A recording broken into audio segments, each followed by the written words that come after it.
Assalamu alaikum, we are Zera Zarema, founders and president of the Crimean Tatar Foundation USA and scholars at Purdue University. Today we will embark on a fascinating journey through the rich culture of the Crimean Tatars. The Crimean Tatars are the Turkic Muslim people, historically titular nation of Crimea and indigenous people of Ukraine. The history of the Crimean Tatars began in the mid-14th century, when this remarkable people formed on the Crimean Peninsula and in the northern Black Sea region. For 350 years, the Crimean Tatars had their independent state, the Crimean Khanate. Here, democratic values played a key role in governance and public life. It was a time of flourishing Crimean Tatar culture, science, and art based on principles of equality and respect for various ethnic and religious groups. Although Islam was the state religion, representatives of other faiths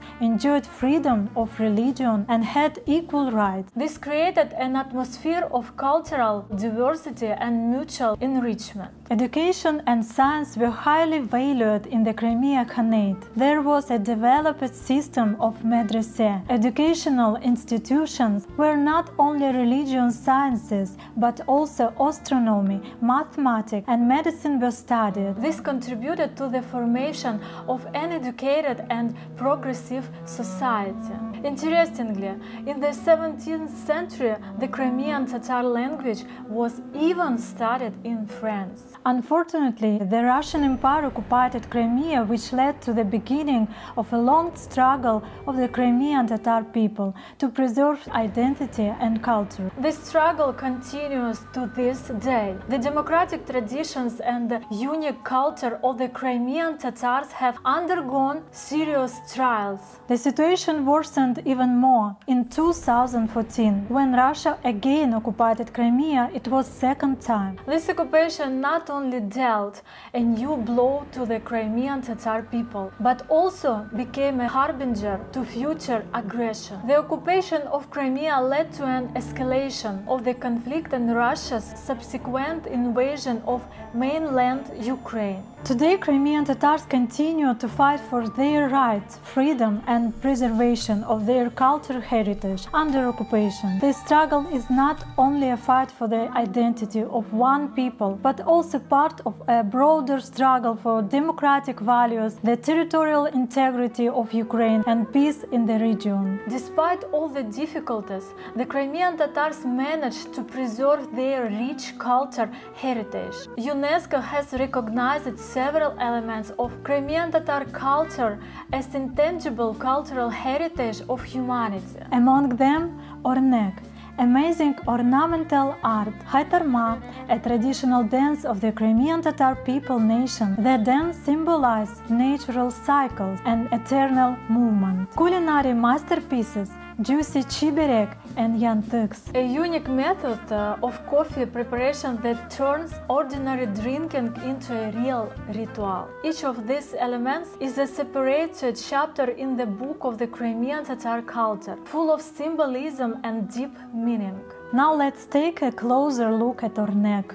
It's not just a pattern, but a real language of symbols reflecting the philosophy and worldview of the Crimean Tatar people. Ornek is a traditional ornamental art, the roots of which go deep into the ancient history of Crimea. It absorbed the artistic techniques of many peoples who inhabited the peninsula: Taoists, Scythians, Cumanos, Goths, and others. With the emergence of the Crimean Khanate in the middle of the 15th century, ornek flourished, becoming a unique expression of Crimean Tatar culture. The central motif is often the tree of life, or vase, symbolizing ancestry and its continuation. This image is closely connected with the life of the entire family, showing the family and its future. Each element of the ornament has its own meaning. The rose symbolizes a married woman. The poplar or cypress represents a man. The tulip denotes a young man. The almond symbolizes an unmarried girl. The carnation represents an elderly person, symbolizing wisdom. But this is just the beginning. Ornek is much richer and more complex. For example, the curved branch, a gridal, symbolizes the gentle, changeable female nature and development. If a tulip is placed on the branches, it's a wish for a girl to have a happy marriage. An abundance of small flowers symbolizes a wish for a large family and prosperity. Female signs also include the star, pomegranate, grape leaves, and vine. Elements of water, of course, also include in women's signs. Male symbols include cypress, servi, poplar, selbi. The tulip bud, lele goncisi, symbolizes a boy. All these are signs of protector, courage, and bravery. Interestingly, ornek also include amulets. Duvalik or nazarlık, an amulet symbolizing connection with the land and homeland.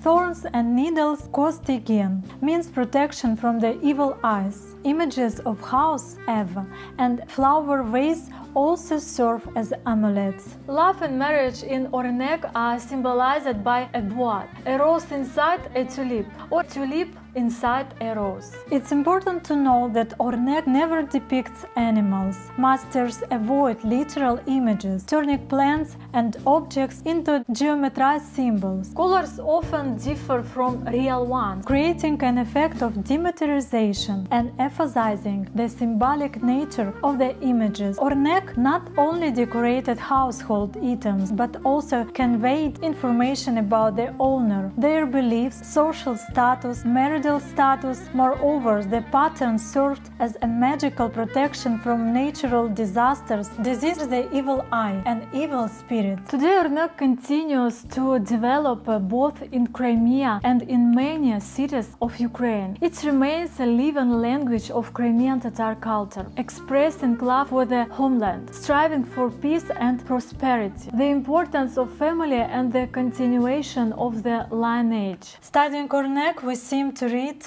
a book about life, philosophy, and hopes of the Crimean Tatar people. This amazing art is not just a decoration, but a real cultural treasure, recognized by UNESCO as part of the intangible heritage of humanity. Today, despite all the difficulties, the culture of the Crimean Tatar continues to live and develop. Many Crimean Tatars are forced to live far from their homeland, but they do not lose touch with their roots. Currently, Zarema and I are forced to live away from our homeland, from our family. We have both been banned from entering our homeland in Crimea since 2017 due to our human rights activities. In order to return to our homeland sooner, we founded a non-profit organization to make more people aware of the Crimean Tatar people. We are scientists and conduct research at Purdue University about Crimean Tatar people, about our history.